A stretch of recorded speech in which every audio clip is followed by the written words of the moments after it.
Okay. Any other perspectives? Any other views?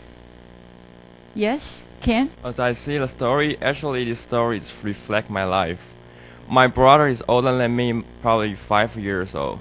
So when I was a child, I want to play with my brother. My brother always say, "Hey, you are so emergent. No, he's so immature.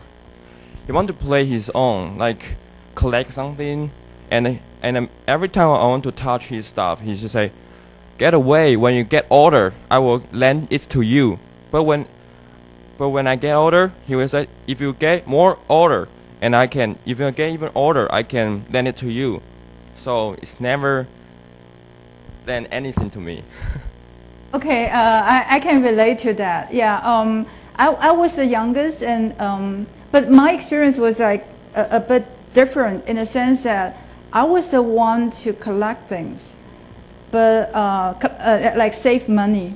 But my older brothers and sisters, would have a way of trick me out of my money, the money I have, like giving me $1, $10,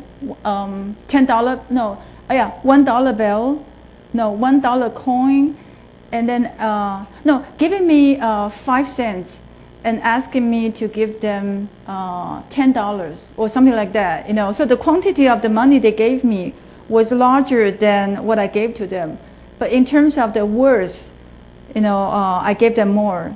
So that's one way of they're tricking money out of me. Okay. Before I let David talk, let me finish the part about the comparison between the two characters and maybe also between the two children and the parents there. Okay. So here there are different examples of the associations Leonard makes. Okay.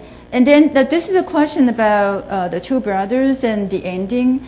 And then just now, I also wanted you to talk about, wanted the TAs to talk about the form of this animation. Usually it's harder to talk about the form than the content, 形式和内容.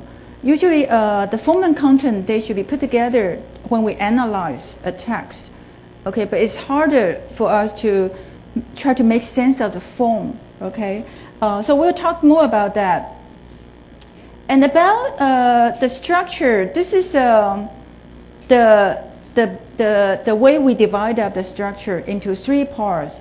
Maybe I should be slower. The beginning part is the setting.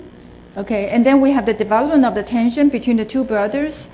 And there are turning points, for instance, when the older brother gets interested in the game of sound.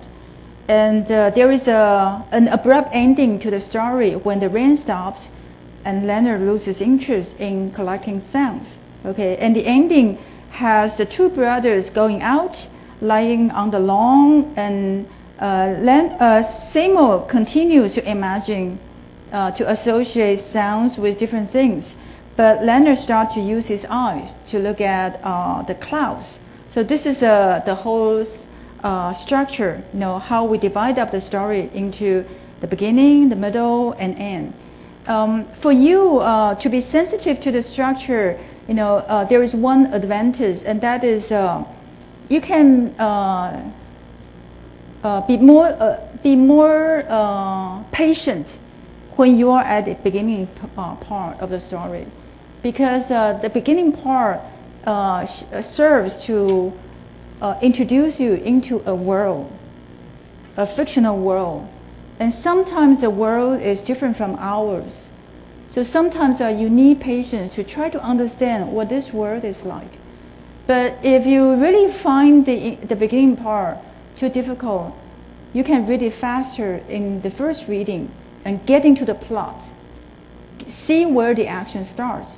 And that's where you will get interested.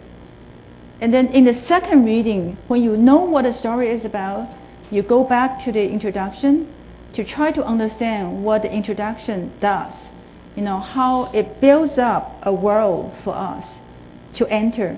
Okay? So that's how, and then of course ending. I think ending has the final say of the story. So how the story ends is really important. It's really important. Okay? Okay, so let me go on talking about the brothers. I'll skip the questions. I think, yeah, these are all the examples I put down. There are different ways of looking at the two brothers. Indeed, Leonard is quite cute and attractive to us. Okay, but you can bring it up to different levels of interpretation. You know, if you want to typecast them to say that, oh, these are different types of characters, you know, then Leonard can be an artist type, but he could also be a rolling stone. You know, a rolling stone which gathers no moss. You know, one who fools around, you know, has his attention on different things, but achieve nothing. It is possible. You know, of course, I'm not saying that Leonard is a rolling stone at this point. You know, but a lot depends on, you know, his later development, and he's just at the beginning of his life. Okay, but this is how you can try to find broader meanings out of the story.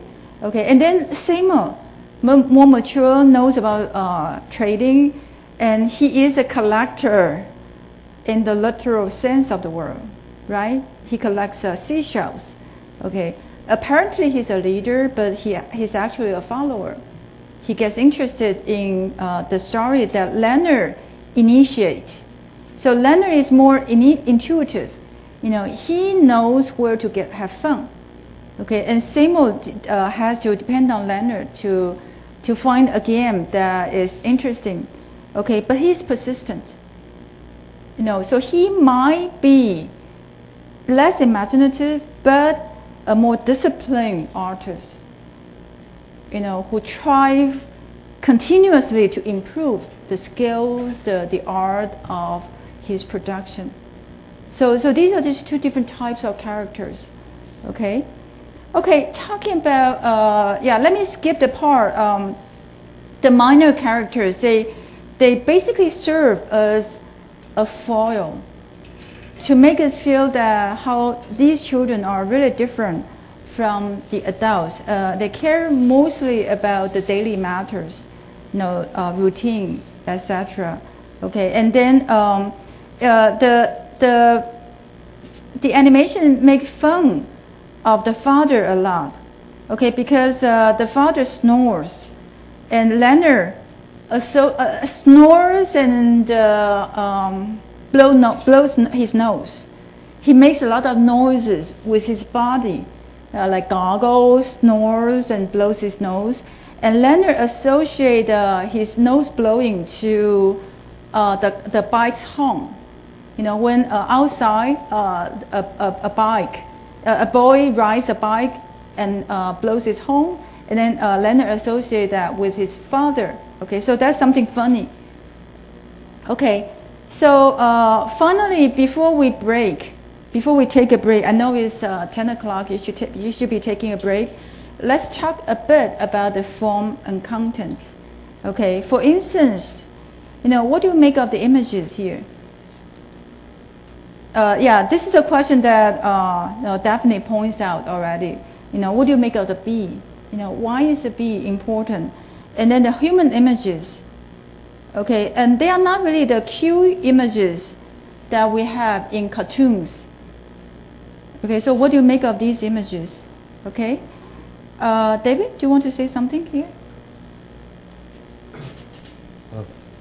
The images of the characters, like the father, we can see that the ears are it's just like cutting and paste from a real photograph.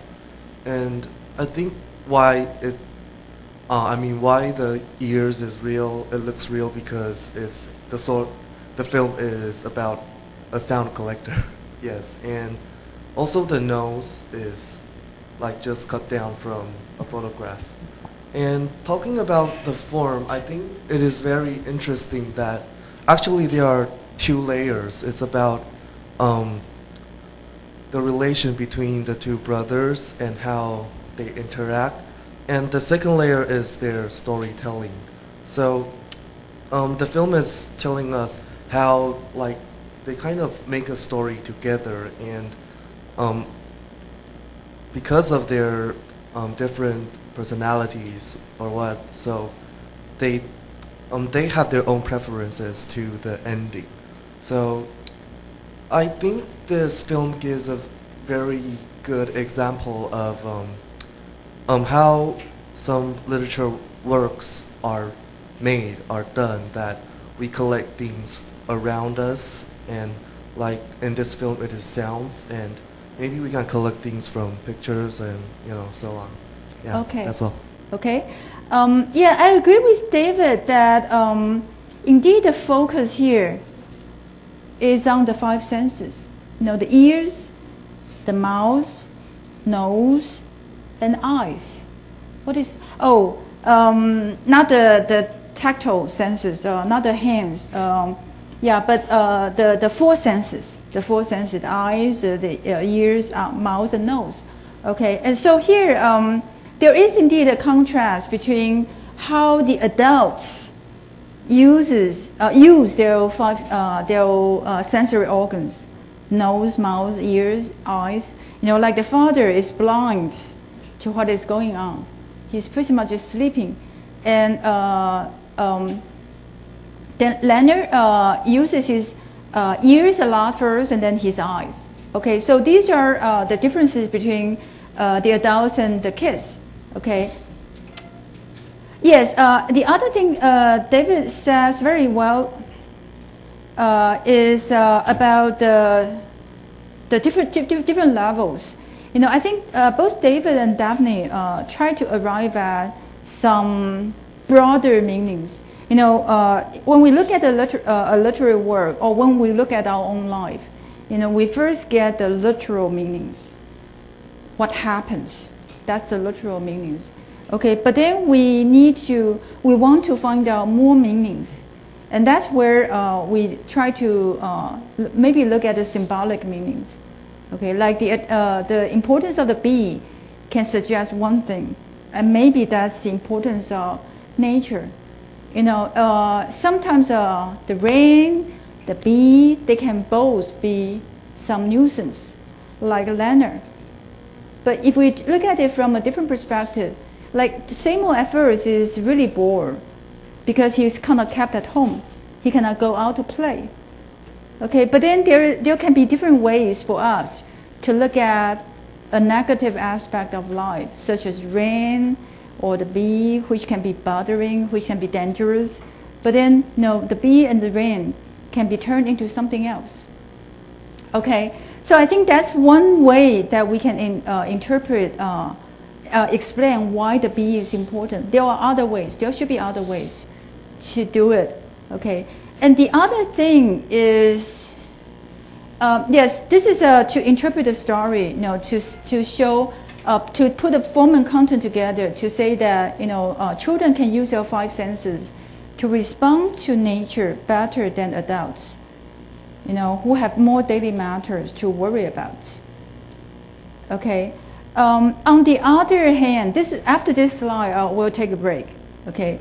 I think what David points to is, why I use this animation as the introduction to our class, because it is important to be a sound collector or a collector of meanings, a collector of details, both in our class and in our lives. Okay, so I think that maybe you can also ask yourself whether you have been a collector and what kind of collector you are.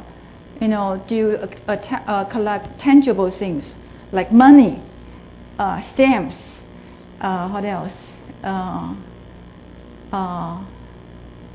Leaves. Sometimes when we were young, we collect dry leaves, and put them as decoration in our books or on some cars. We collect photos. We collect souvenir, when we travel. Okay, or do you collect other things? Now that you're about like 18 something, how much of your past lives are still with you as part of your property? Have you learned anything from the failures, etc., etc.? Okay, And then, of course, as a literature major, also as an English major, you don't need to be a literature major. As an English major, do you listen and speak and write and read carefully? Do you know that a word can mean many things? And not to mention a sentence or a gesture, etc. Okay, so do you listen carefully to what is around you? Okay, so I think this is the first question we can ask of ourselves. When we after we finish the film, I think David looks at it from the perspective of art. An artist can be intuitive, but then an artist should also be like Seymour, who is more disciplined. The same thing with us.